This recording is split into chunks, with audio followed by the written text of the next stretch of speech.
Nós vamos já abrir nossas Bíblias nesse sábado em 2 Reis, capítulo 9, versículo 17, 2 Reis 9, 17. Nosso Pai Celeste, como é maravilhoso poder buscar a sua face. Como é maravilhoso poder mergulhar e assim sermos direcionados e orientados pelo Seu Espírito Santo. Abre o entendimento, Senhor, de todos aqueles que estão aqui presentes.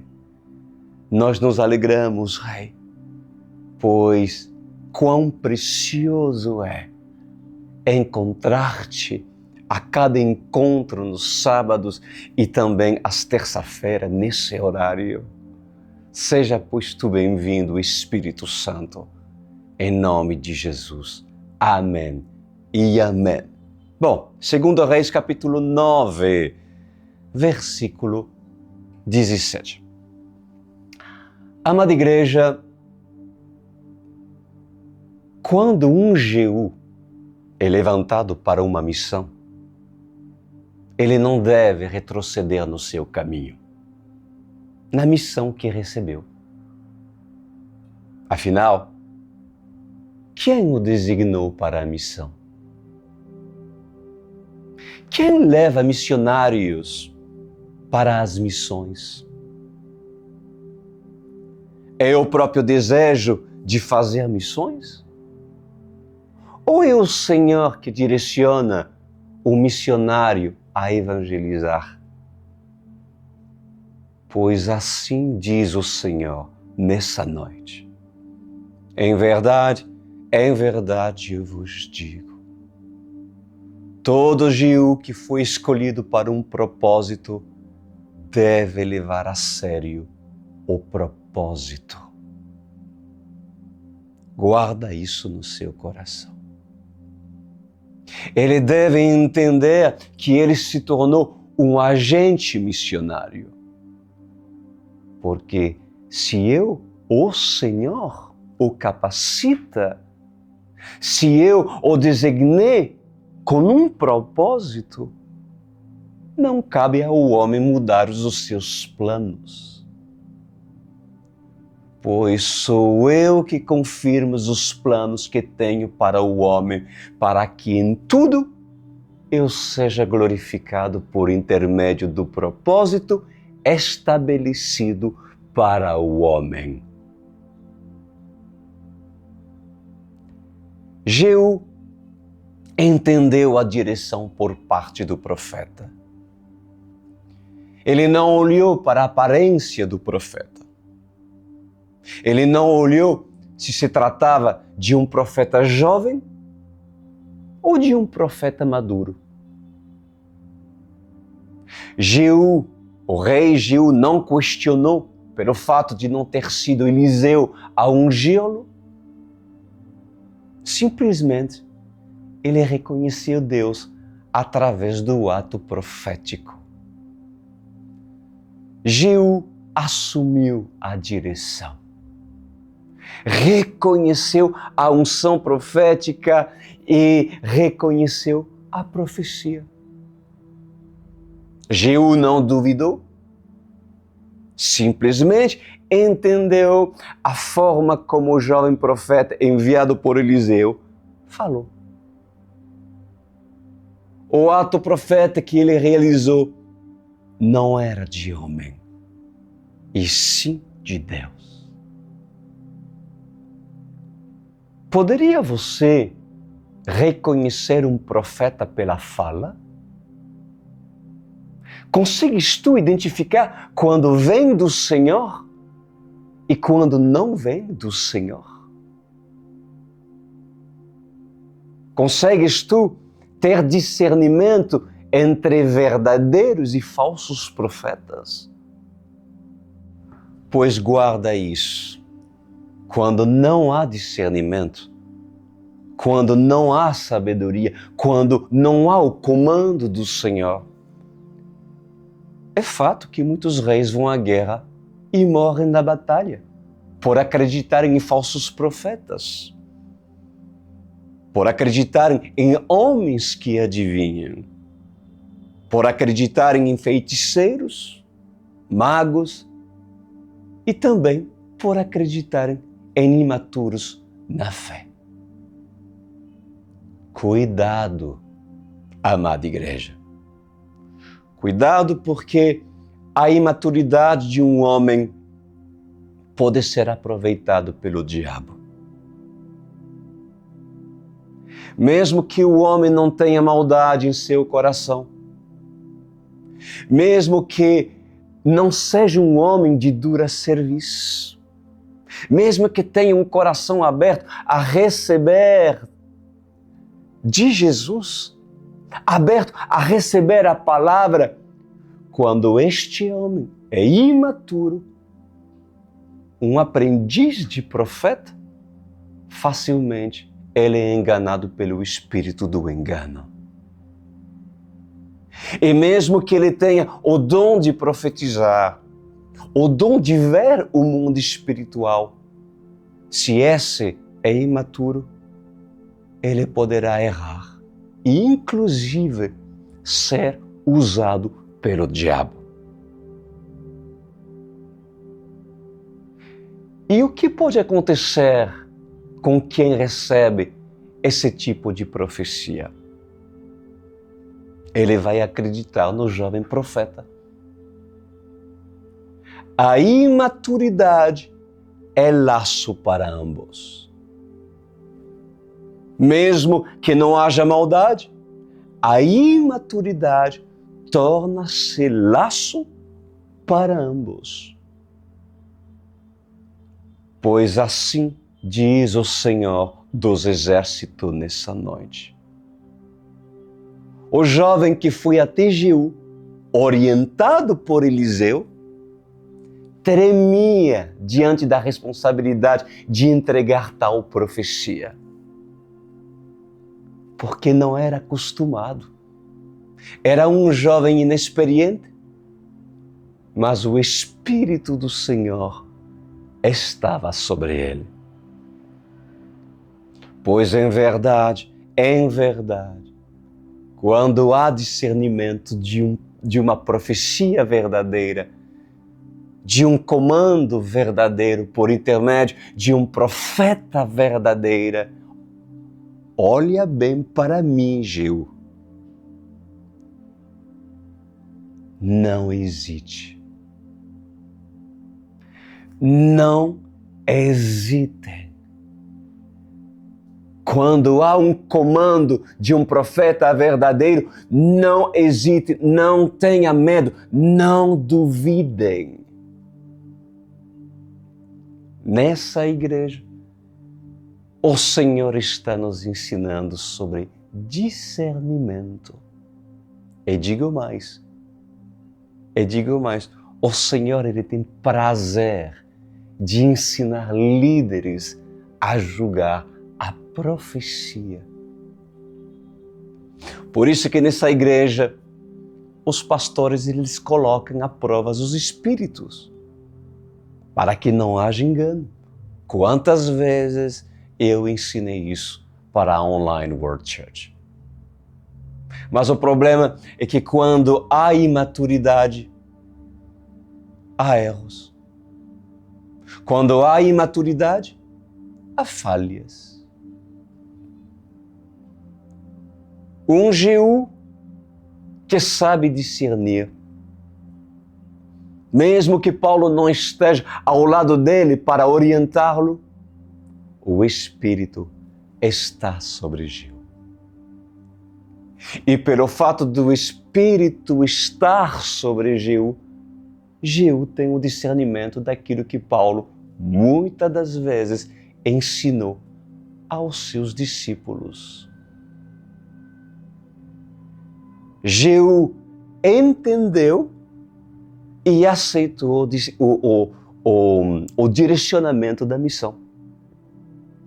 E ele preparou o seu carro de guerra para assim realizar aquilo que o Senhor, usando o jovem profeta, outorgou a Jeú de fazer. E diz a palavra do Senhor em 2 Reis 9:17, quando a sentinela que estava na torre de vigia de Jezreel percebeu a tropa de Jeú se aproximando, gritou: estou vendo uma tropa. Jorão ordenou: envie um cavaleiro ao encontro deles para perguntar se eles vêm em paz. O cavaleiro foi ao encontro de Jeú e disse: o rei pergunta, vocês vêm em paz? Jeú respondeu: não me venha falar em paz, sai da minha frente. A sentinela relatou: o mensageiro chegou a eles, mas não está voltando. Bom, o Senhor ensina que quando há um comando, não se negocia com falsos profetas. Não se negocia com falsos líderes. E não se negociam princípios. Um homem ou uma mulher determinado no que é correto, no que é certo, no que é honesto, temente a Deus e recebe uma direção por parte de Deus, não deve retroceder. Assim diz o Senhor. Em tempos antigos, Deus deu um comando a Josué. E o comando dado a Josué foi para que Josué fosse firme em todas as batalhas, matando todos os inimigos para cumprir a ordem do Senhor. E o que acontece com Josué uma vez que ele falha? O que acontece com Josué quando um Josué falha na sua obediência? Acontece que há derrota. Se Josué desobedece, ele passa por derrotas. Mas quando Josué entende o chamado, quando ele entende o propósito, as batalhas de Josué são marcadas por vitórias e não derrotas. Porque Josué é firme no comando que recebeu. E voltando no contexto da palavra, Jeú deixou claro: não venha me falar de paz. Ele falou isso para o mensageiro. Mas, desculpa, por que ele agiu assim? Porque ele entendeu que Deus estava com ele. Ele entendeu que ele não deveria negociar princípios. Ele entendeu que ele não deveria ser político. Ele entendeu que mesmo que fosse perder a sua própria vida, ele deveria obedecer ao Senhor. Detalhe, Deus estava com ele. Se Deus está com Josué, o que acontece com a batalha? Josué vence e tem vitória decretada porque Deus está com Josué. Amém? Seja pois tu um Josué, um valente nessa geração. Versículo 19. Então o rei enviou um segundo cavaleiro. Quando chegou a eles disse: o rei pergunta: vocês vêm em paz? Jeú respondeu: não me venha falar em paz, saia da minha frente. Pois um homem determinado, um homem fiel, ele não negocia princípios. Um homem fiel, ele vai nas últimas consequências para defender um princípio dado pelo próprio Senhor. Amém? Aprende, Josué. Aprende, Jeú. Aprendem, amada igreja. Versículo 20. A sentinela relatou, ele chegou a eles, mas também não estava voltando. E acrescentou, o jeito de o chefe da tropa guiar o carro é como o de Jeú, neto de Nimsi, dirige como louco. Olha isso, a colocação do rei, observando de longe como dirigia Jeú. Foi relatado ao rei o reconhecimento, de quem estava vindo contra o rei. E olha só, acrescentou, o jeito do chefe da tropa guiar o carro é como o de Jeú, neto de Nimsi. E, inclusive, dirige como louco. Ou seja, Jorão, ele conhecia Jeú. Jorão sabia muito bem que Jeú não era político. Aos olhos de Jorão, Jeú era visto como louco. Aos olhos do rei, ele era tido como louco. Afinal, entre os homens de guerra, Jeú era respeitado. Um guerreiro. Afinal, entre os homens que obedeciam, ele tinha homens em seus comandos que o respeitavam. E no versículo 21 diz, Jorão ordenou que preparassem seu carro de guerra. Assim que ficou pronto, Jorão, rei de Israel, e Acasias, rei de Judá, saíram, cada um em seu carro, ao encontro de Jeú. Eles o encontraram na propriedade que havia pertencido a Nabote de Jezreel. Quando Jorão viu Jeú, perguntou, você vem em paz, Jeú? Jeú respondeu, como pode haver paz enquanto continuam toda a idolatria e as feitiçarias de sua mãe, Jezabel? Opa! Jeú, um homem posicionado, um homem que não negocia. Pois é hora de Jeú sair da sua caverna. E preste muita atenção ao que eu vou lhe falar nessa noite.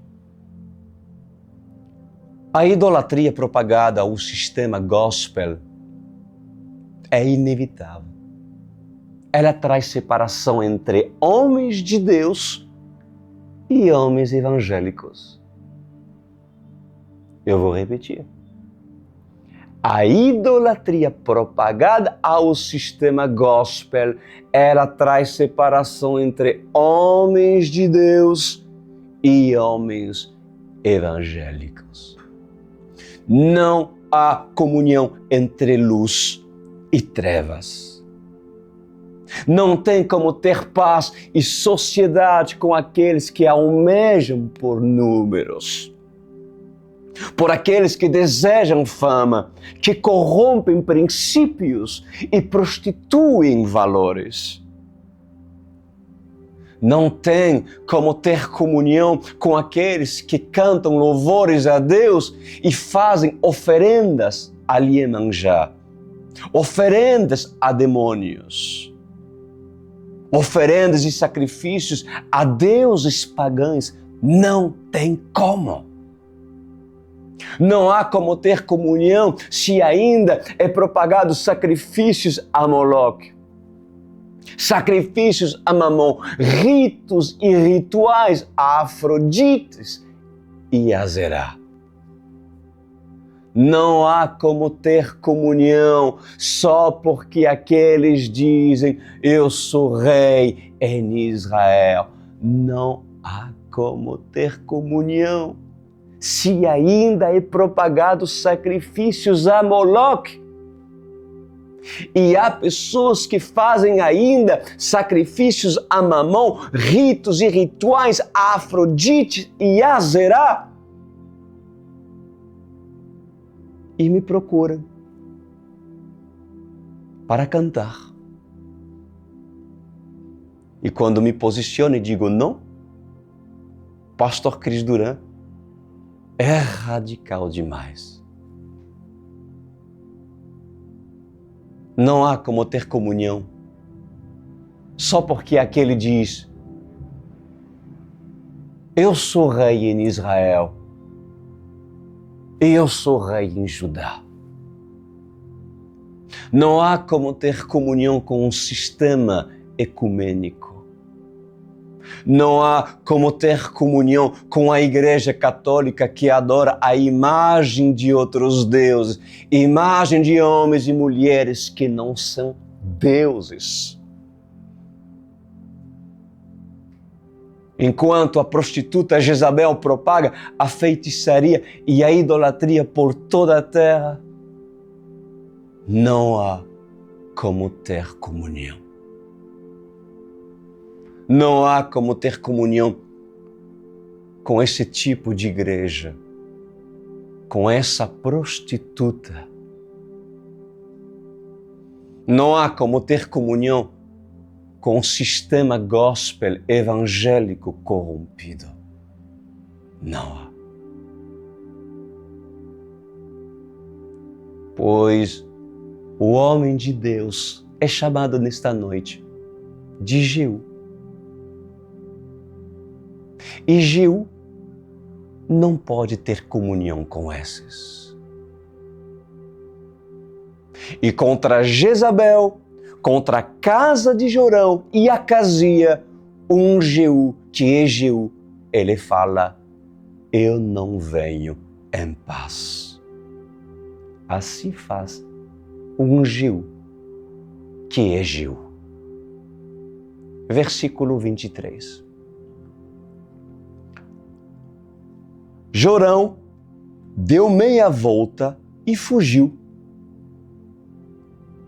gritando para Acasias: traição, Acasias!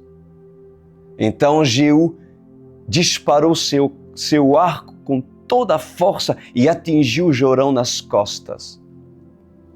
A flecha atravessou-lhe o coração e ele caiu morto.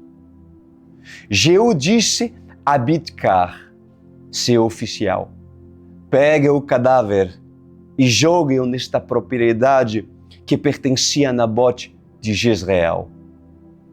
Lembre-se da advertência que o Senhor proferiu contra Acabe, pai dele, quando juntos acompanhávamos sua comitiva.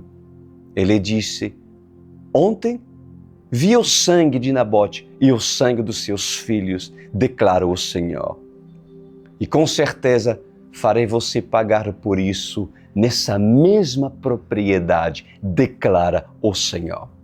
Agora, então, pegue o cadáver e jogue-o nesta propriedade, conforme a palavra do Senhor. Vendo isso, Acasias, rei de Judá, fugiu na direção de Bet-Agá, mas Jeú perseguiu, gritando: mate-o também. Eles o atingiram em seu carro de guerra na subida de Gur, perto de Ibleá, mas ele conseguiu refugiar-se em Megido, onde morreu. Seus oficiais o levaram a Jerusalém e o sepultaram com seus antepassados em seu túmulo na cidade de Davi. Olha só, pessoal, mesmo sendo um rei mau, mesmo fazendo o que é mal diante dos olhos do Senhor, o Senhor é nobre. O Senhor ainda permitiu que Jeú levasse Acasias para Jerusalém para sepultá-lo no cemitério dos reis. Olha que bonito, pessoal. Isso retrata a nobreza de um guerreiro. Isso retrata a nobreza de um homem de palavra. Pois o Senhor é nobre. O Senhor é Deus Sabaó, um general de guerra. Ele não é como os traidores. Ele não é como os covardes, como aqueles que são desertores ou aqueles que são fugitivos de uma batalha ou de uma guerra.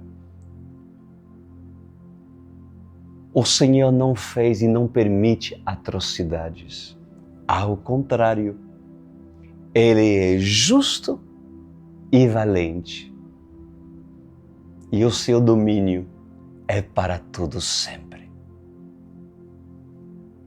Pois assim diz o Senhor para todos nós, para essa geração. Essa geração não entende sobre nobreza. Quando essa geração é confrontada, ela foge como Acasias fugiu para sua casa em Megido. Os covardes não assumem os seus erros, os seus roubos, a sua impiedade. Os covardes de Israel fogem quando vê Jeú. Sabe por quê? Porque sabe que quando Jeú aparece, a morte para eles é certa. E a covardia tem o seu fim. O que isso significa, Pastor Cris? Significa que os poderosos e os religiosos dessa geração serão corrigidos severamente pelo Senhor. Mesmo que eles tentem se esconder em Megido, mesmo que eles tentem se esconder em sua religiosidade. Megido também significa religiosidade. Porque muitos dizem, eu estarei na batalha de Megido. Muitos dizem, eu sou salvo. Muitos dizem, eu pertenço ao reino de Deus. Muitos dizem, o Senhor me protege.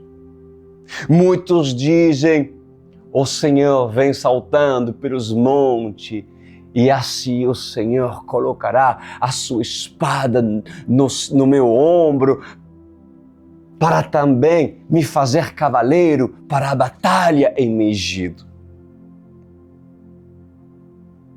Pois é em Megido que muitos desses irão morrer pelos anjos do Senhor à espada.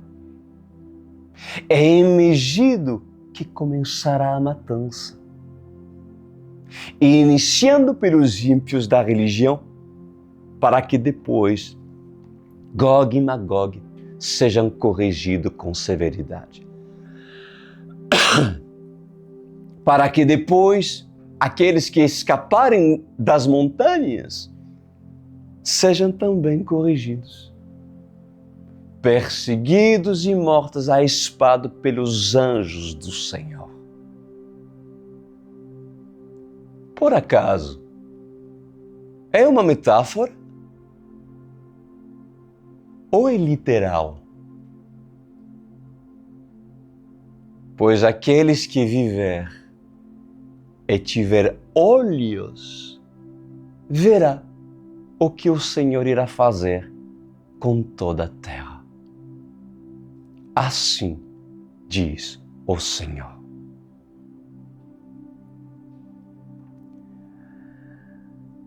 Versículo 29. Acasias havia se tornado rei de Judá no 11º ano de Jorão, filho de Acabe. Em seguida, Jeú entrou em Jezreel. Ao saber disso, Jezabel pintou os olhos, arrumou seu cabelo e ficou olhando de uma janela do palácio, diz a palavra do Senhor. Ou seja, Jezabel estava já se preparando para o golpe, para a sua sensualidade, para seu encantamento. Pois o encantamento de Jezabel é nítido. Como uma mulher pode derrubar autoridades? Como uma mulher pode encantar homens de guerra? Dalila conseguiu derrubar Sansão.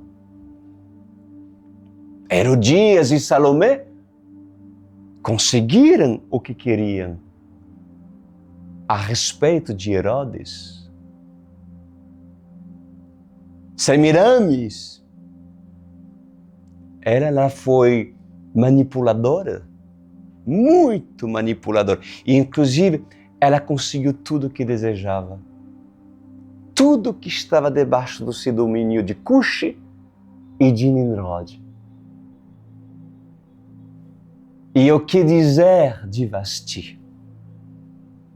O que dizer da rainha Vasti? Por muito tempo, Vasti enganou o rei Assuero. Pois em verdade, eu vos digo, diz o Senhor, para um Jeú não há Cleópatra, não há Vasti, não há Salomé, não há encantos da sereia que possa derrubá-lo. Para um Jeú não vale a atração e a beleza de Vasti. E mesmo que Dalila dance a dança do ventre, Jeú está focado. E quando Jeú está determinado, então se apresenta a rainha mãe. Qual é o dever de Jeú? Não olhar para os olhos dela. Não olhar para a pintura que está sobre ela. Não olhar para suas vestes e nem para a sua beleza. Afinal, Jezabel é bem diferente de Hadassa, para que os olhos de um homem apreciem a beleza de Hadassa. Jezabel é bem diferente da rainha de Sabá. Afinal, Jeú não é Salomão, porque todos os homens a admiravam e Salomão a respeitou. Mas no princípio, os seus olhos viu a mais bela de todas as mulheres. Assim diz o Senhor. Mas Jezabel, ela era uma feiticeira no qual um homem de Deus não pode jamais ser levado pelos seus encantos.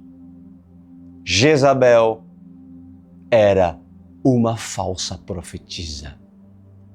E no versículo 31 diz: quando Jeú passou pelo portão, ela gritou: como vais, Henri, assassino do seu senhor? Olha só. Jezabel, ela conhecia Jeú pelo seu nome e sobrenome. Ela apresentou intimidade.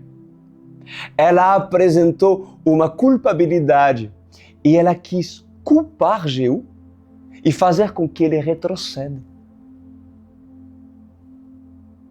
Afinal, todos aqueles que estão debaixo do domínio de Jezabel, eles se sentem culpados por ela. É o poder que ela tem. Ela apresenta o pecado, mas depois ela vem culpar, porque quem está atrás do domínio de Jezabel é o próprio Satanás. E no versículo 32 diz: ele ergueu os olhos para a janela e gritou: quem de vocês está do meu lado? Isso é o que Jeú gritou, né? 2 ou 3 oficiais olharam para ele. Então Jeú ordenou: joguem essa mulher para baixo. Eles a jogaram e o sangue dela expirou na parede e nos cavalos, e Jeú a atropelou. Jeú entrou, comeu, bebeu e ordenou: peguem aquela maldita e sepulta-a. Afinal, era filha de rei. Mas quando foram sepultá-la, só encontraram o crânio, os pés e as mãos. Então voltaram e contaram isso a Jeú, que disse: cumpriu-se a palavra do Senhor anunciado por meio do seu servo Elias, o tisbita. Num terreno em Jezreel, cães devorarão a carne de Jezabel. Os seus restos mortais serão espalhados num terreno em Jezreel, como esterco no campo, de modo que ninguém será capaz de dizer: esta é Jezabel. Foi profetizado e assim se cumpriu. O fim de Jezabel, o fim de um reinado maldoso, pois, amados, todos aqueles que plantam, semeiam. Aliás, todos aqueles que semeiam vão colher aquilo que plantou. É a lei da semeadura. E aquilo que aconteceu com Israel, com o reinado onde a maldade proliferou e alcançou os habitantes e fez com que Deus se aborrecesse, pois a profecia, a maldição lançada sobre a casa de Acabe e sobre Jezabel se cumpriu. Foi necessário que um homem chamado Jeú se levantasse em obediência, debaixo do comando do Senhor, para que assim se cumpra aquilo que o Senhor desejou sobre a casa de Jezabel. Vamos orar? Pai amado, lhe agradecemos pelo ensino dessa palavra. Lhe agradecemos, Senhor, por ter usado Jeú para se estabelecer o seu juízo sobre Israel. E eu lhe agradeço também por usar Jeús nessa geração para estabelecer também o seu juízo, porque afinal é o Senhor que se vinga e não faltará Jeús nessa geração para estabelecer o seu reino aqui na terra e separar o reino do engano do reino da verdade. Amém e amém. Glória a Deus, meus amados. Essa foi a nossa palavra de sábado e agradeço, Senhor, por essas profecias, por ter nos orientado e mais uma vez por ter falado. Queridos, ainda você não é parte dessa igreja, ainda você é uma pessoa que está se nutrindo numa igreja cujo pode não estar te alimentando, tu e tua casa? Sabes, eu sei que há pessoas que ainda estão se nutrindo na casa de Jezabel. Estão se nutrindo no campo aonde Acabe está o alimentando, aonde a religiosidade reina. Mas o sábado estão se nutrindo conosco. Às terça-feira, não percam um culto, pois eu te digo, quando o exército vier contra ti, o que irá valer no reino espiritual é a tua cobertura. É a tua cobertura, não é apenas o teu conhecimento. O que isso significa, Pastor Cris? A cobertura espiritual que tu escolhe terá um peso sobre tua vida.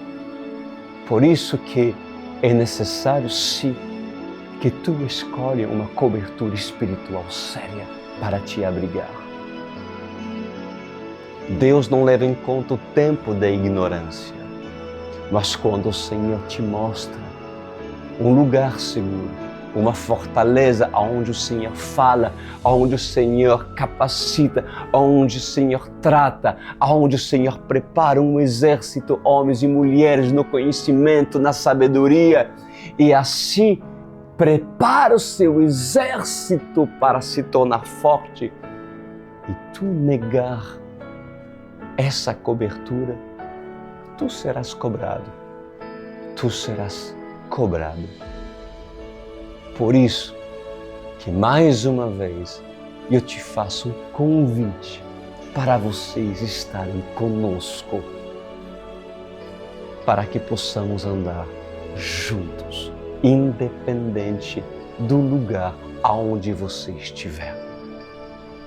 Faça o teu cadastro. Veja, o QR Code é aqui apresentado, basta você aproximar seu celular e assim faça o seu cadastro, responda as perguntas e iremos entrar em contato contigo. Se tu preferir, você pode entrar no meu site Igreja OSI, assim como está escrito também embaixo, e ali você encontrará o cadastro e teremos o prazer de lhe receber. Terminamos hoje, agradeço o Senhor, agradeço você também que estão nos assistindo, que estão reconhecendo que essas palavras não estão sendo vã, ao contrário, estão lhe edificando. Isso é minha maior alegria. E o que dizer do Senhor ao ver que alguns estão valorizando essas pérolas cujo Senhor está nos dando. Um abraço para todos vocês e lembrando que terça-feira eu quero te ver às 21 horas.